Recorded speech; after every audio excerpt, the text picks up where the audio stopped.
Yes, would you show me some sports jackets, please? I won't personally, sir, but I'll summon our senior assistant to attend to your wishes. Mr. Granger, are you free? Oh, yes, I'm free.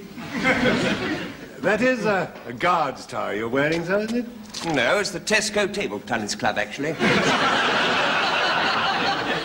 Table tennis. Yes, the stripe is a little narrower. Yes, Captain Peacock. Something in the sports jacket line for this customer, with plenty of room under the arms. Yes, I would think 44, wouldn't you, Mr. Humphreys? Certainly, Mr. Granger, a 44. Don't you think so, Mr. Lucas? I hope so. We haven't got anything bigger. I wouldn't recommend a check, sir. You know, it is apt to make the figure a little more portly, don't you agree, Mr. Humphreys? We've only got checks in 44.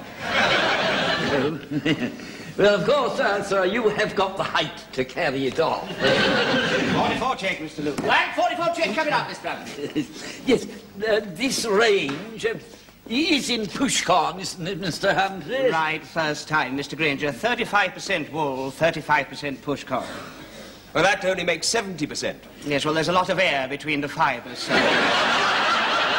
allows the fabric to breathe. Isn't that right, Mr. Lucas? Quite right, Mr. Humphreys. If you listen quietly, you can hear it, you know. Thank you, Mr. Lucas. We've got a whole cupboard full over there, panting for breath. The mirror, Mr. Lucas. One mirror coming up, Mr. Granger. All right.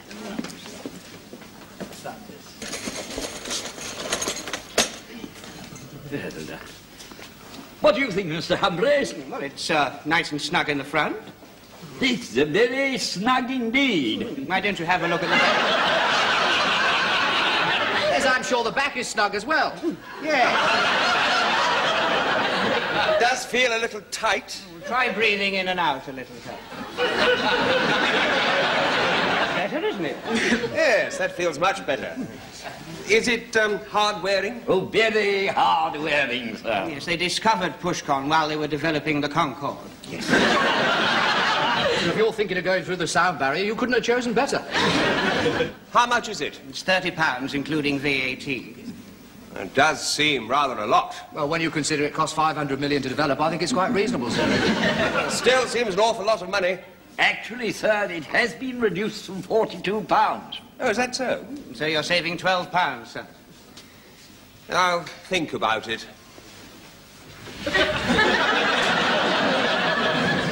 I'll take it. Sale, Mr. Humphreys. Oh, Mr. Lucas. Well done, Mr. Granger.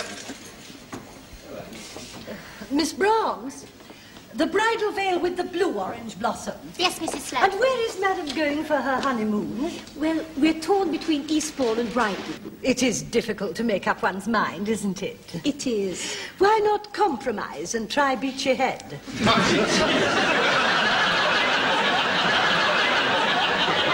There, how's that? It's a bit thick, isn't it?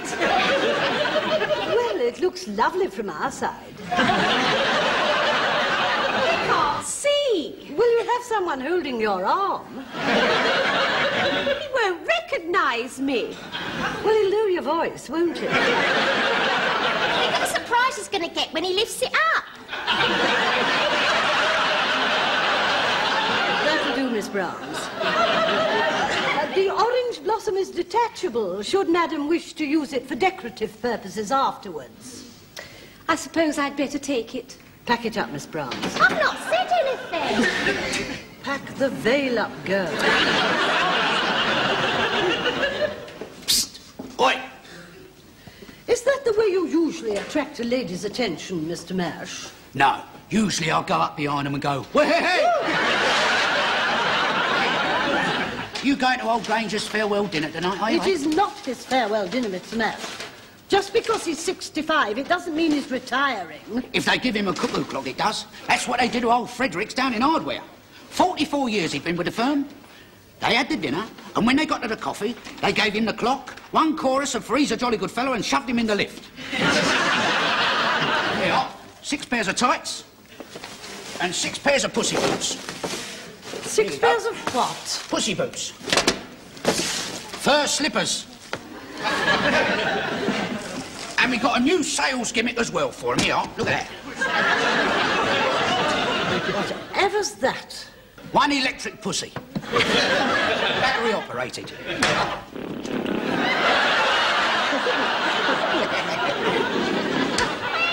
Pussy boots, pussy boots. How could anyone do that to a cat? You want to thank your lucky stars, mate, you ain't selling elephant-hide luggage. I've a good mind to write to the RSPCA. We're a bit late. It's dead. Captain Peacock, just look what they've sent me. It's disgusting. Would you like to see it working, Captain? Very well. Pussy boots, pussy boots. Pussy You boots. must admit it's a novelty, Mrs. Slocum. Pussy boots, pussy boots.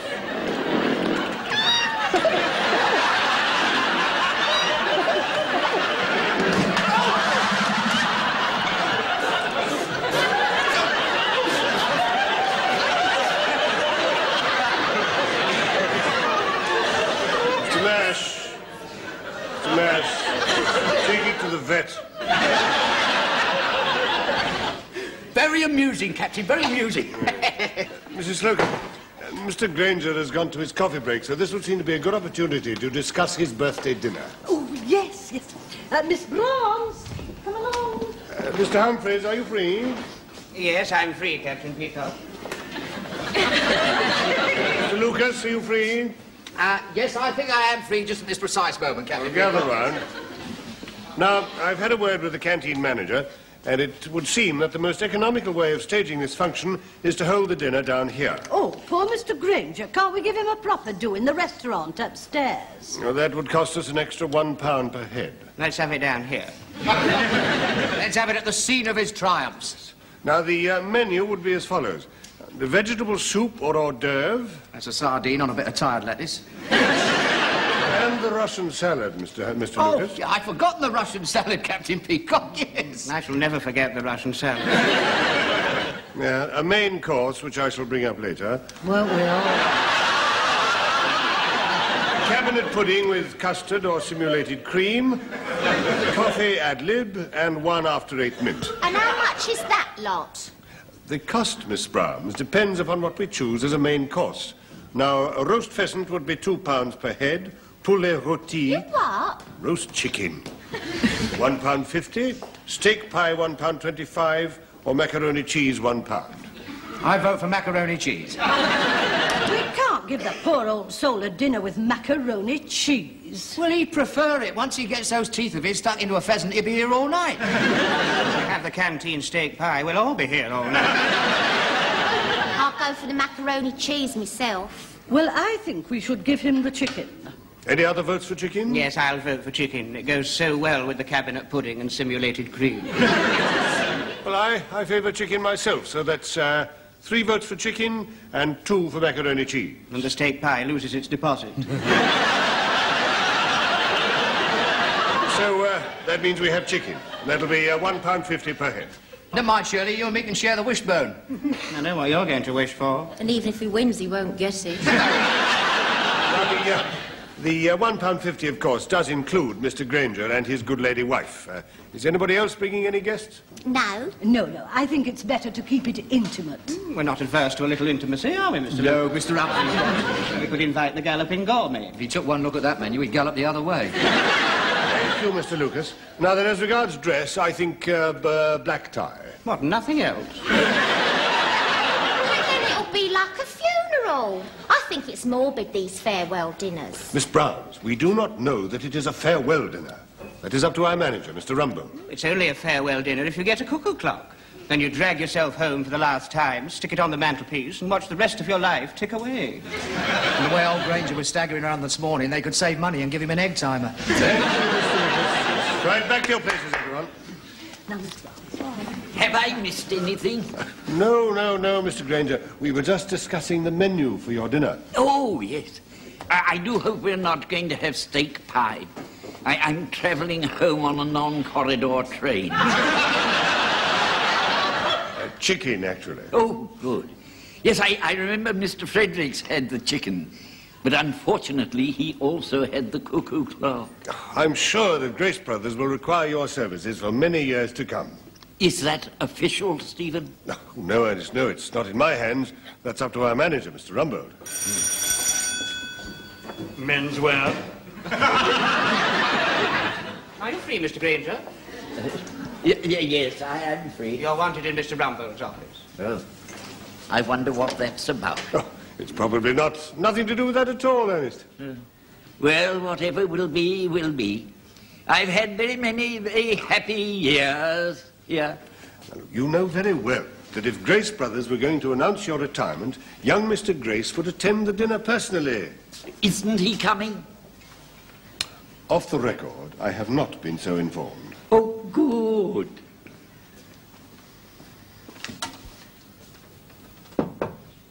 Enter.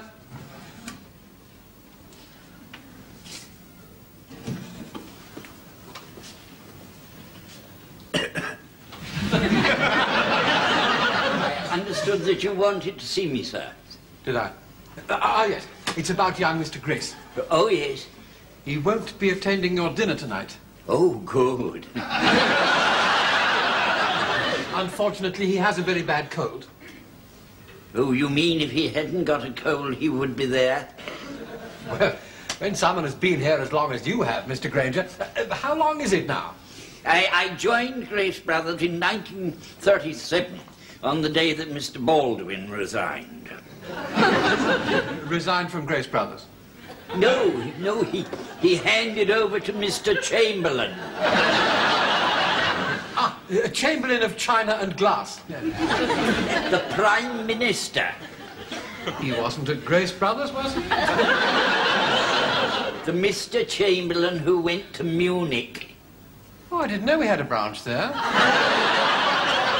We haven't. He went to see Hitler. What, Mr. Chamberlain of China and Glass? I have been at Grace Brothers for 37 years. Yes, and I'm looking forward to your dinner. We're having the chicken. Oh, good, good. Mr. Fredericks had the steak pie. No, he had the chicken too, but unfortunately, he had the cuckoo clock as well. Yes, the cuckoo clock. Well, that will be all, Mr. Granger. Thank you. Thank you, Mr. Rumbold.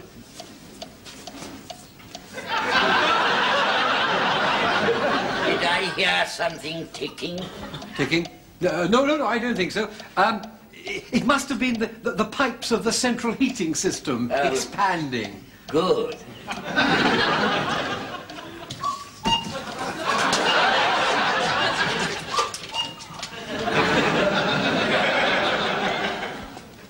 Mr. Granger, whatever's the matter? You look as though you've seen a ghost. I heard the cuckoo in Mr. Rumbold's office. Well, 3rd of March, you better write a letter to the Times. It was a cuckoo clock. Glass of water for Mr. Granger. Glass of water coming up.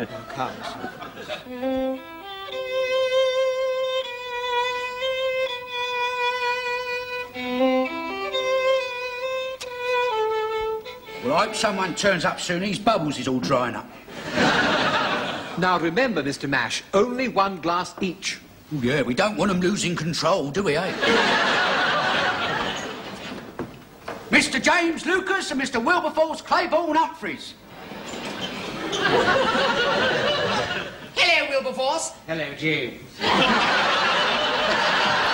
That'll do, Mr. Mash. So sorry we're late, Your Grace, but we stopped off at the Oklahoma Pancake House for a cup of cocoa and a Danish pastry. The excitement was all too much. There was a lovely bit of Danish crumpet in there as well, but once she heard that we were going to our anniversary dinner, she went off me. Champagne! Dom Perignon. No, Japanese tinned, extra dry. The bubbles don't go up your nose, they give you karate chops. Miss Shirley Brahms and the Duchess of Slocum. Drinks, ladies? Why not? I think you've had enough. Are you suggesting, Miss Brahms, that 4 vodka martinis are beyond my capacity? Oh, one of these days, that escalator's going to do somebody a mischief. You know what they say about vodka, Mrs. Slocum? 1's all right, 2's the most, 3 under the table, 4 under the host. Oh, Mr. Humphreys, well, do you say next? Mr. Rumble's the host. Captain Stephen Peacock, RASC, C of E, hero at the Battle of Catterick Naffy, holder of the Hot Cross Bun and Bar. That will do, Mr. Well, Captain. Thank you. Hey, take it easy. We ain't got no reserves. The group are coming up in the other lift. Oh, good. If we got the new Seekers.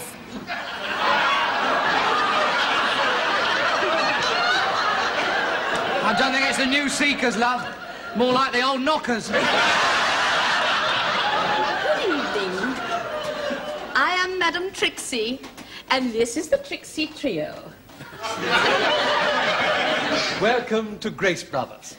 Oh, champagne. Beer for the bands behind the piano. Where do you want the orchestra? Well, over here, ladies, I think, by the pianoforte. Well, Captain Peacock, it looks as though we're going to be able to trip the Tightland Festive. I beg your pardon? She wants you to rip her tight elastic.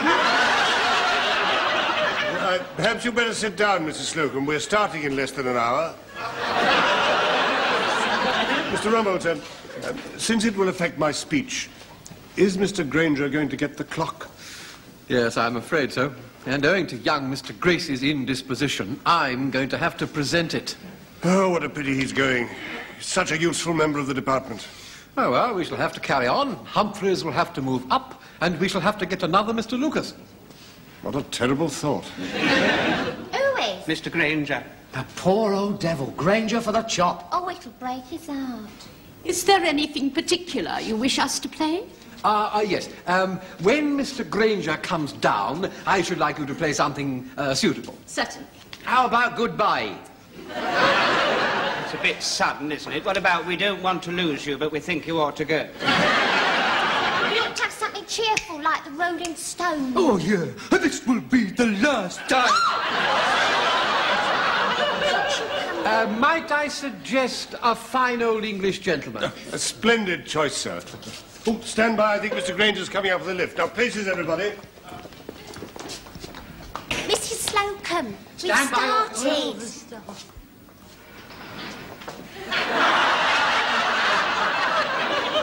Elsie Makepeace and Doris Poland.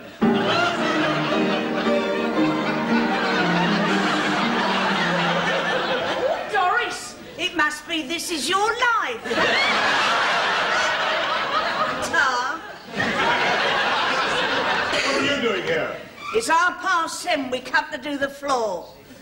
You can't do them now. Here, go away. If that's how you feel, do it yourself. You'll hear from Mr. Etherington about this. Didn't you speak to Hetherington about this, Peacock? It's not my province, sir. Lingerie blouses? Right. Mr. and Mrs. Granger are coming up in the lift. Places, everybody. Mr. and Mrs. Ernest Granger.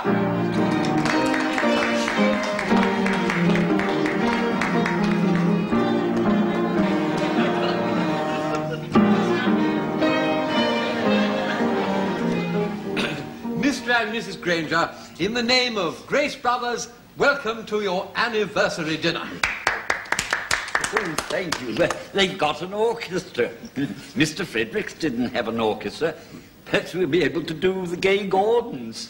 That should round the evening off nice. My lords, ladies and gentlemen, take your partners for the tinned vegetable soup. Shall we go in, Mr. Humphreys?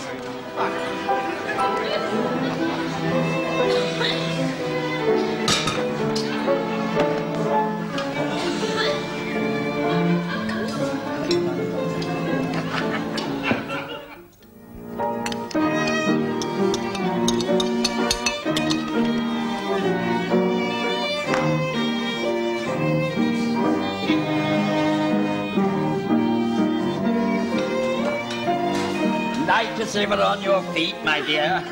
Well, they've certainly given us a night to remember. They certainly have. I'm very glad we didn't have the state. Look, if you're going to dance with your hand down there, I'm going to sit down. Well, you got plenty to sit on. July is my best feature. Oops. There it went. Strange how potent sheet music is. You and I appear to be the only two not dancing. Well, all right, if you promise not to lead. I think we'd better get on with the speeches.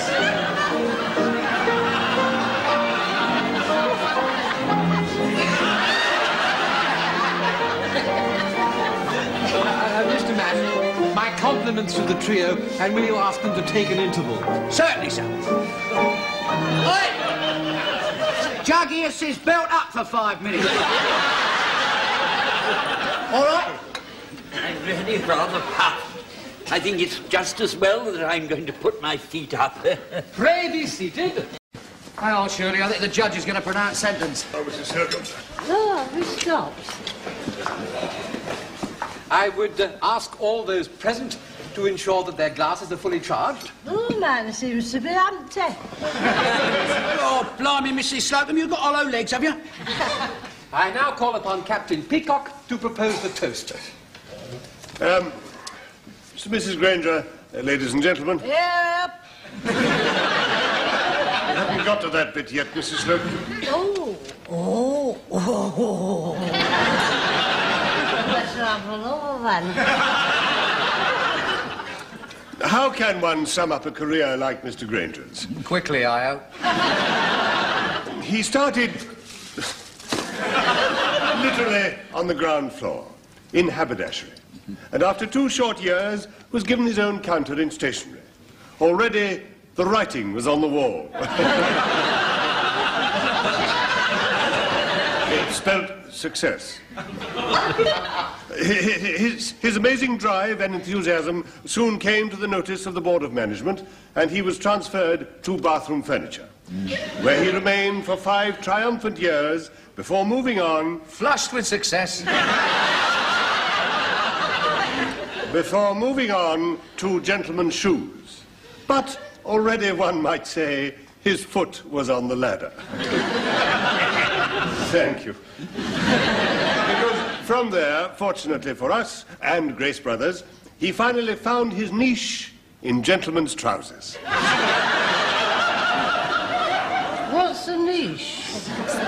I would like you now to raise your glasses as I close on these words from Pope.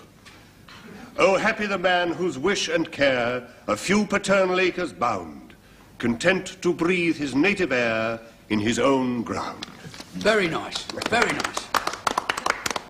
Pity he lives in a flat in Eltham. Could always buy him a window box. I ask you all to be upstanding.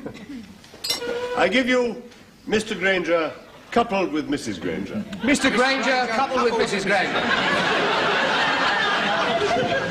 Mr. Granger... Speech. Speech. Ladies and gentlemen. Come on, Mr. Granger, please. Come along, Mr. Granger. Well, dear friends, my heart is very full. My glass is very empty. Great honour which you have done, Mrs. Granger and myself, in giving us this wonderful banquet tonight with the chicken and all these magnificent presents, especially this combined shoehorn and back scratcher. You know, as I look back over the years, they all seem to have passed very quickly. But I shall always have very happy recollections of you all. And all that I really can say now is thank you. Very nice. Oh, isn't it sad?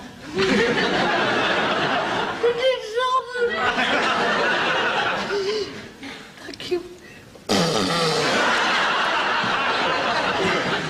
Please keep it. Pray silence, Mr. Rambo. Yes, thank you, Mr. Matt. Ladies and gentlemen, Mr. and Mrs. Granger, as you know, it has always been the custom for young Mr. Grace to announce whether or not he wishes employees who achieve the age of 65 to take advantage of the pension scheme or to remain in the saddle. However, as you also know, young Mr. Grace is indisposed. It therefore falls to my lot to perform the ceremony. And... It's young Mr. Grace. Is that young Mr. Grace? Old Mr. Grace doesn't get about much.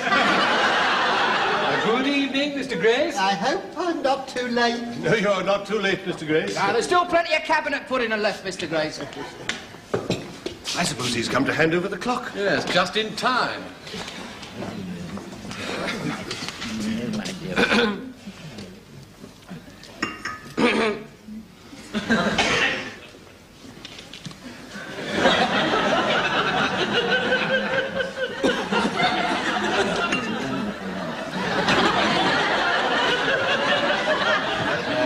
Shall I continue, Mr. Grace? Oh, please do, Mr. Rambo. Well, I was about to remark how very much we appreciate the long years of devoted service, the great consideration that you've always shown for all those with whom you have worked. Thank you.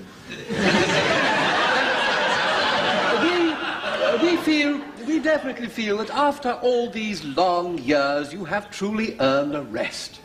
And therefore, all that remains is for this to be presented. Here you are, sir. Oh, thank you. This is a surprise. How very nice of you all. I've given a lot of these away, but I've never got one. Well, my doctor says I shouldn't be out, so I'm now going. Another 5 years and you'll be getting one of those, Ernest. Well, goodbye all. Goodbye, Mr. Grace. Get it well.